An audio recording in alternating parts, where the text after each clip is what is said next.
আলহামদুলিল্লাহ। আমি মিডিয়াতে একটা বিষয় নিয়ে খুব তোলপাড় দেখতে আছি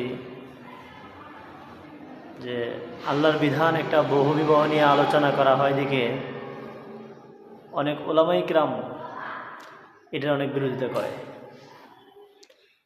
আসলে নামাজ পড়া ফরজ, আমি নামাজের হক নামাজেরও তো হক আছে, নামাজের হক যদি আদায় না করতে পারি, এই জন্য তো আমি কাউকে বলতে পারবো না যে নামাজ পড়া ফরজ, তুমি যে হক যদি না আদায় করো তাহলে তো এটা হবে না।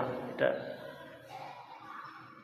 আমার এখানে করণীয় কি? আমাকে বলতে হবে যে দেখো নামাজ পড়তে হবে, নামাজ পড়া ফরজ, কিন্তু এখানে অনেক কিছু করণীয় আছে, নামাজের হক আছে, হকগুলো আদায় করতে হবে। আমি না উম্মতকে এটাই বুঝাবো। কিন্তু আমি যদি বলি যে তুমি এটা হক আদায় করতে পারবো না, এই বিষয়ে যদি আমি তাদের উম্মতের মাঝে যে আমরা সরাসরি এটা বিরোধিতা করি, তাহলে উম্মত এখান থেকে কী শিক্ষা পাবে? অতএব আমার বলার দরকার ছিল যে বহুবিবাহ এমন একটা মাসলা যে এখানে অনেক কিছু হক আছে। হ্যাঁ, যারা জানে তারা হক বিষয়টাকে আদায় করবে, জেনে আদায় করবে, এটা বলার দরকার ছিল।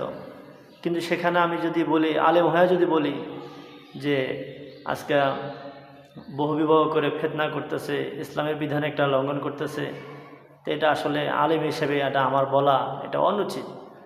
কারণ আলেম হোক, আপনি আলেম হয়ে করতে পারেন বা না পারেন, কমসে কম উম্মত যেন করে, এই জন্য তো আপনাকে তশকিল করতে হবে, উম্মতকে বুঝাইতে হবে। এই বিষয়টা যদি আমরা কথা না বলি তাহলে আর কে বলবে? বরং আপনি পারেন বা না পারেন, কিন্তু কেউ যদি এই বিরুদ্ধে কথা বলে, আপনি বলেন যে ভাই সে তো একজন আলেম, সে এই বিষয়ে জানে, এই জন্য এই বিষয়ে সে আমল করার চেষ্টা করতেছে।